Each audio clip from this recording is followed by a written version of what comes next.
স্কুলের পরীক্ষাগুলো একদিন ঠিকই শেষ হয়ে যায়, কিন্তু জীবনের পরীক্ষাগুলো সারা জীবন চলতেই থাকে।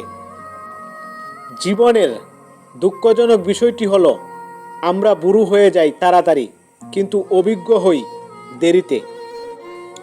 একজন মেয়ে তার স্বামীর কাছে রানীর সম্মান নাও পেতে পারে, কিন্তু প্রত্যেক মেয়েই তার বাবার কাছে এক একজন রাজকন্যা।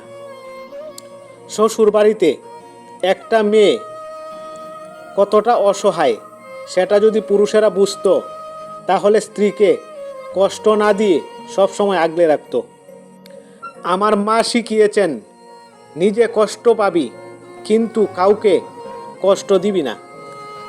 সুখের ভাগিদার অনেক হলেও কষ্টগুলো খুব একান্তই। না পারি কাউকে বলতে, না পারি চিৎকার করে